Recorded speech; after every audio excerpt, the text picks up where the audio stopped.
hawak mo ang sandata ng Panginoon. Amen? We have Christ's authority. At ang sabi rito, nung isa sa mga kwento sa Bible, no, si Nehemiah, do not be afraid of them. Remember the Lord who is great and awesome, and fight for your brothers, your sons, your daughters, your wives, and your homes. Meron tayong authority, binanggit dito, no, ang reflection dito is nung time na to, nagbi-build sila ng wall. Isa sa pinaka-climax nito is one time nung sila ay ginugulo, no, ng grupo nila Sanballat, no? We know the story.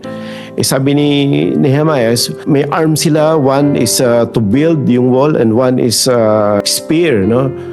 Kapatid, ang ibig sabihin nito, ipaglaban natin yung family natin. Kung meron kang kapatid, meron kang anak, or meron kang parents na hindi pa nakakakilala sa Panginoon, one day, hindi natin alam kung kailan babalik ang Panginoon or whichever it comes first, no, end of the world.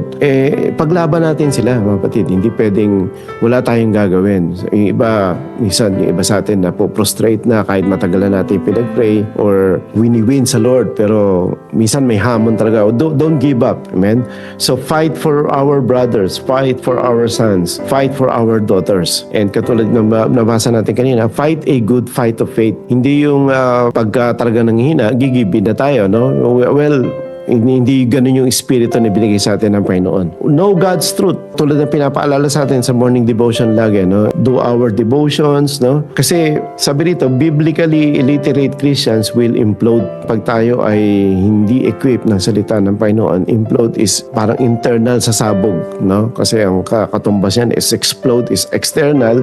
Ang sabihin implode is pag hindi tayo equipped ng Word of God, one point in time, hindi mo natin kakayanin yung bigat na pinagdadaanan natin. Dahil nung nakilala natin ang Panginoon, meron talagang battle. Hindi sinabi ng Lord na it's a bed of process, no? Pero ang promise ng Lord is kasama natin siya. Maraming challenges ang life, pero mas mabuti na kasama mo ang Lord kaysa humaharap ka sa battle nang hindi mo kasama ang Panginoon.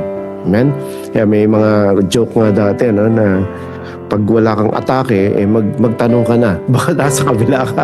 Kaya hindi ko naman sinasabi na ipinopromote na dapat masaya tayo na may atake, no? Sabi ni James, consider yourself blessed or with pure joy pagka may mga challenges kasi napapatunayan na nakikibahagi tayo, no? Yun ang katunayan na kung tayo ay wala sa presensya ng Panginoon, maybe magtataka ka bakit kung ang buhay ay hindi natin nakikita yung pinagdadaanan na to. Hindi ko naman sinasabing ganun ang normal, pero sabi ng maraming Kristyano, baka wala tayo sa tamang pinaglalagyan, wala tayo sa tamang team. Amen?